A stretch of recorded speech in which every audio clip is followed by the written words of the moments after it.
प्रिय दर्शकों, star moon astro channel में आपका हार्दिक स्वागत है। मैं टी.सी. गौतम एस्ट्रोलॉजर। आज हम त्रिशडाय भाव के विषय में बात करेंगे।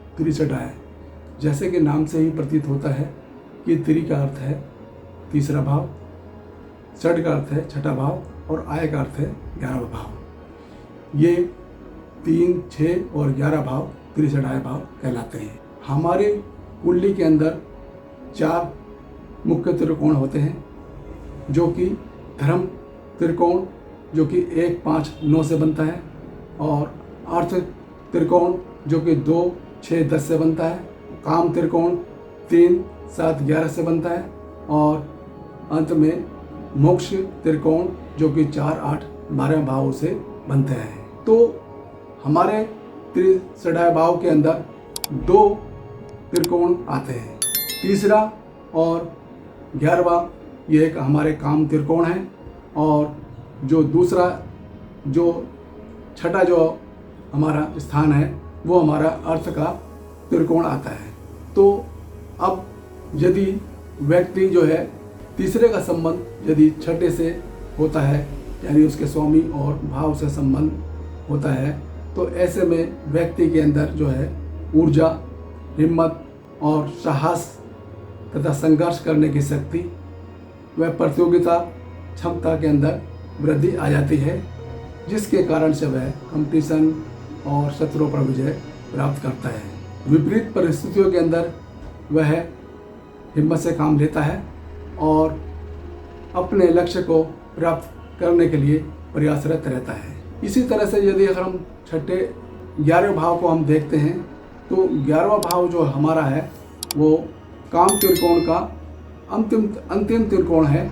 उसके साथ यदि ये हमारे जो त्रिकोण है धर्म, अर्थ, काम और मोक्ष त्रिकोण से और उनका संबंध बनता है, तो ऐसी स्थिति में उनसे संबंधित जो है उनको लाभ मिलता है। तो इसलिए जो है इस भाव को के अंदर जो भी बैठा हुआ ग्रह है उसको जो है लाभ की प्राप्ति वो व्यक्ति को कराता है। इसलिए ये कहा गया है कि 11वां भाव हमेशा लाभ देता है। लेकिन हम ये इसके बारे में त्रिशडाय 12 के भाव के बारे में हम ये बताते हैं कि ये अच्छा फल तो करते हैं अपने तीनों भाव के जो भी उनके कार्य हैं, लेकिन उसके साथ साथ ये पर्सनल परेशानी भी देते हैं। क्योंकि जैसे मान लो यदि अगर तीसरे भाव का स्वामी यदि छठे में बैठता है, तो ऐसी स्थिति के अंदर व्यक्ति के अंदर जो है साहस की और पराक्रम की जो बढ़ जाती है, जिसके कारण से जब दोनों का संबंध हो जाता है तो ऐसे में 11वां भाव जो है जो लाभ भाव है वो सक्रिय हो जाता है। यानी कि दोनों के संबंध का जब व्यक्ति मेहनत करता है उससे संबंधित, तो 11वां भाव जो है उसको लाभ देता है। तो ऐसी स्थिति के अंदर व्यक्ति जो है अच्छा फल उसको मिलता है, लेकिन उसके साथ साथ वो तीसरे छठे के जो बुरे फल जो होते हैं 11वें के भी तो वो करता है।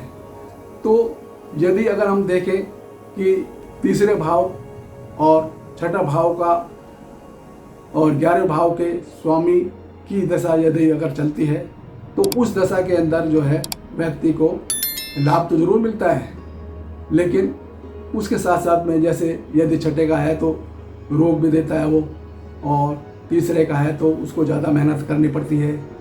यदि 11वें का है तो उसके अंदर वह आय वगैरह जो है अनैतिक रूप से जो है वो कमाता है। तो ये होता है। यदि इनका संबंध यदि उपचय भाव से बन जाता है, यदि मान लो इन तीनों का संबंध यदि दशम भाव से बढ़ जाता है, तो ऐसी स्थिति के अंदर इनको जो है फायदा अधिक होता है। जैसे व्यवसाय के अंदर, मान सम्मान के अंदर, स्टेटस के अंदर बहुत बढ़ोतरी कर देता है, लेकिन उसके साथ साथ वो मानसिक परेशानी और यानी कि डोमेस्टिक प्रॉब्लम जरूर देता है।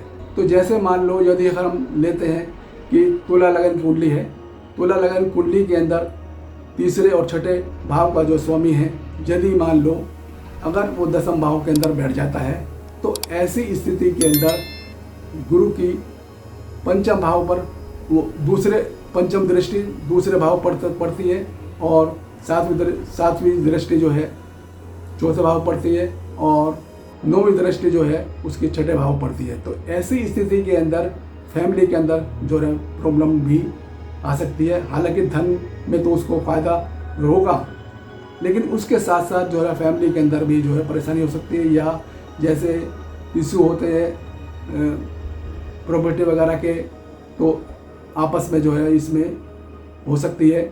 और दूसरा, यदि अगर सप्तम भाव के अंदर जो है दृष्टि जैसे होती है तो उसके अंदर भी जो है डोमेस्टिक प्रॉब्लम जैसे मानसिक परेशानी भी रह सकती है और माता को भी जो है ना कष्ट जो है ना हो सकता है। और दूसरा, जैसे रोग भाव पे उसकी दृष्टि है तो ऐसी स्थिति के अंदर व्यक्ति के अंदर जो है छठे भाव से संबंधित रोग भी मतलब जो है ना होता है, क्योंकि रोग जो है वो होगा जो हमारा ग्रह है, यानी कि गुरु ग्रह है, उससे संबंधित जो ना वो रोग भी उसको हो सकता है। तो इसी तरह से यदि मान लो लगन के अंदर भी अगर यदि तुला लगन है, गुरु बैठ जाते हैं, तो ऐसी स्थिति के अंदर जो है पंचम भाव पर उसकी दृष्टि होगी, सप्तम पर होगी और जो है नवम पे होगी। तो ऐसी स्थिति के अंदर संतान को परेशानी वगैरह हो सकती है। वैसे तो फायदा वो देगा, लेकिन जो पर्सनल जो प्रॉब्लम है वो जरूर क्रिएट करेगा।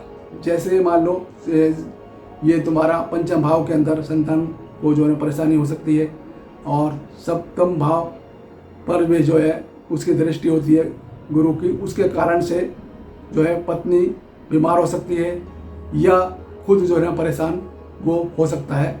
और नवम भाव के अंदर जो है पिता को जो है परेशानी हो सकती है। इसके साथ साथ जो इसके शुभ कार्य फल हैं वो तो मिलेंगे ही, लेकिन साथ में ये भी देता है। इसलिए इन तीनों भाव को जो है तीसरे, छठे और 11वें भाव को जो है अशुभ भाव का फल भी हम कहते हैं।